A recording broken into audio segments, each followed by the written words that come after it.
दोस्तों इस tech news में सबसे पहले शुरुआत करते हैं Xiaomi के न्यूज़ के बारे में। Xiaomi आपको तो पता ही है कि एक नया स्मार्टफोन लॉन्च करने वाला है 8 तारीख को, जिसका नाम होगा Mi 10 5G।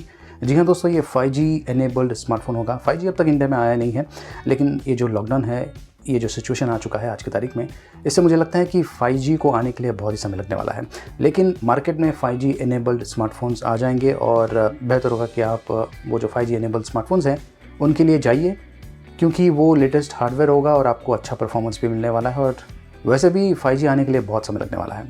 तो ये जो Mi 10 स्मार्टफोन है, ये एक तरह से प्रीमियम किस्म का स्मार्टफोन होगा और प्राइसिंग देखते हैं कि क्या होगा। आपको क्या लगता है, कमेंट्स के माध्यम से मुझे बता सकते हैं। दोस्तों अगली खबर भी Xiaomi की तरफ से है। आपको तो पता ही है कि लॉकडाउन चल रहा है और जो एसेंशियल गुड्स हैं वो आप ऑनलाइन खरीद पाएंगे। फिलहाल तो वही अवेलेबल है, लेकिन आगे चल के हो सकता है कि जो दूसरे प्रोडक्ट्स हैं वो भी आप ऑनलाइन खरीद पाएँ। लेकिन Xiaomi ने ई-कॉमर्स प्लेटफॉर्म लॉन्च किया है, जिसके तहत जो ऑफलाइन स्टोर्स हैं उनके साथ में वो कनेक्ट होगा। मतलब कि Xiaomi का पोर्टल होगा और उसके ज़रिए जो ऑफलाइन स्टोर्स है वो कनेक्ट कर पाएंगे। और अगर मान लीजिए कोई यूज़र है, उसे कोई स्मार्टफोन ख़रीदना है Xiaomi का स्मार्टफोन, तो आपको तो पता है कि Xiaomi के बहुत सारे ऑफलाइन स्टोर्स हैं, ऑथराइज स्टोर है, पार्टनर स्टोर्स हैं। तो ये सारे जो स्टोर्स हैं कनेक्ट कर सकते हैं Xiaomi के साथ में। मान लीजिए कोई यूज़र है, उसे एक स्मार्टफोन ख़रीदना है और उसका जो लोकेशन है उसके अगल बगल में कोई ना कोई मी ऑथराइज स्टोर है, तो वहाँ से वो ऑर्डर कर सकता है ऑनलाइन। और ये जो मी ऑथराइज स्टोर है, जो डिलीवरी सिस्टम है, बेसिकली उसी को हैंडल करना पड़ेगा। मतलब कि Xiaomi डिलीवरी नहीं करने वाला है, जो ऑथराइज स्टोर है वो ही डिलीवरी करने वाला है। तो आगे चल के ये भी शुरू हो सकता है। ये सिर्फ Xiaomi ही नहीं कर रहा है, बल्कि दूसरे ब्रांड्स भी इस प्रकार के ऑप्शंस लेके आ रहे हैं। Xiaomi ने एक पेटेंट के लिए अप्लाई किया हुआ है, जिससे हमें आइडिया मिल गया है कि Xiaomi का जो अगला स्मार्टफोन होगा फ्यूचर में, वो इन डिस्प्ले कैमरा के साथ में आने वाला है। और ज़्यादा करके ऐसा लगता है कि ये जो कैमरा होगा, फ्रंट कैमरा बेसिकली, वो हिडन होगा। मतलब कि जब कभी आपको उसका उपयोग करना है तो वो एक्टिवेट हो जाएगा। वैसे वो स्क्रीन के अंदर ही होगा और जो स्क्रीन की फंक्शनैलिटी है एक तरह से फुल 100% रहेगी। मतलब कि वो कैमरा होने के बावजूद भी आप जो स्क्रीन है, उसका जो एरिया है, उसे उपयोग कर पाएंगे। तो देखते हैं कि ये जो टेक्नोलॉजी है कैसे चलती है आगे चल के। OnePlus 8 और OnePlus 8 Pro लॉन्च हो चुका है, लेकिन इंडिया में अब तक ये अवेलेबल नहीं है, लॉकडाउन चल रहा है इसके कारण। लेकिन इंटरनेशनल मार्केट्स में ये ऑलरेडी रोल आउट हो चुका है और काफ़ी लोगों ने इसका रिव्यू भी कर दिया है। एक खबर आई है कि OnePlus 8 Pro स्मार्टफोन है, उसका जो डिस्प्ले है उसमें कुछ इश्यूज़ हैं। वैसे ऐसा लग रहा है कि सॉफ्टवेयर अपडेट के ज़रिए ही ये जो इशू है इसे फिक्स किया जा सकता है। अगर ये हार्डवेयर रिलेटेड इशू है तो शायद OnePlus को जितने भी स्मार्टफोन्स हैं उनका रिप्लेसमेंट करना पड़े। लेकिन अच्छी बात यह है कि लॉकडाउन के कारण अब तक ये जो OnePlus 8 Pro स्मार्टफोन है इंडिया के मार्केट में आया नहीं है। और अभी तक ये भी कंफर्म नहीं हो पाया है कि ये जो इशू है ये एक पर्टिकुलर लॉट रिलेटेड है या फिर इन जनरल है। फ्लिपकार्ट ने पोको X2 के ऑर्डर्स लेना शुरू कर दिया है। ग्रीन जोन या फिर जो ऑरेंज जोन्स हैं उनमें सिर्फ अवेलेबल है।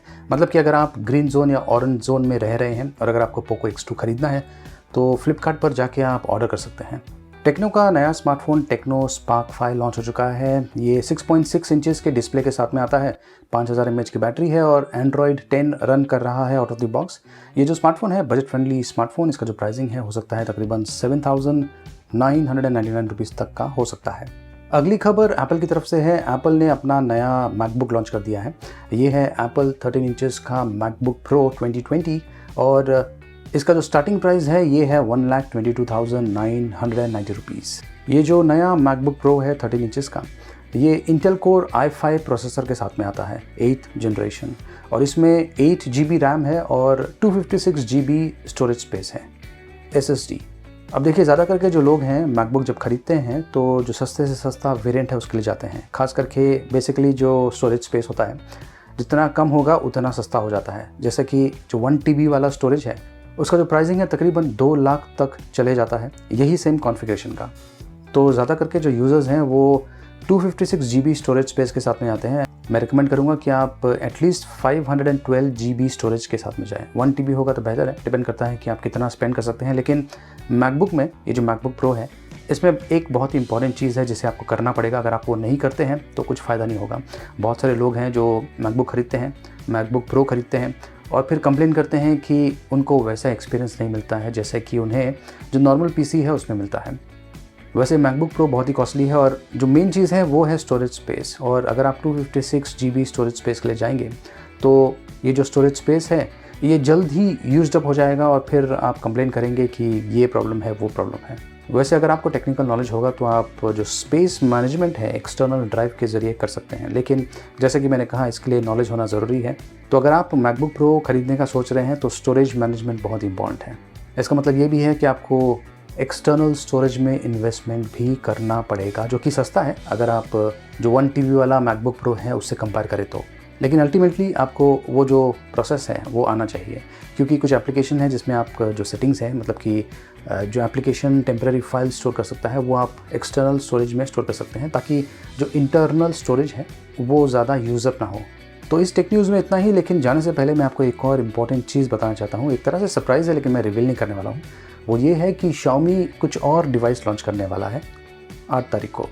अब वो डिवाइस क्या हो सकता है, कमेंट्स के माध्यम से आप मुझे बता सकते हैं। इस वीडियो को लाइक कीजिए, शेयर कीजिए और देखते रहिए।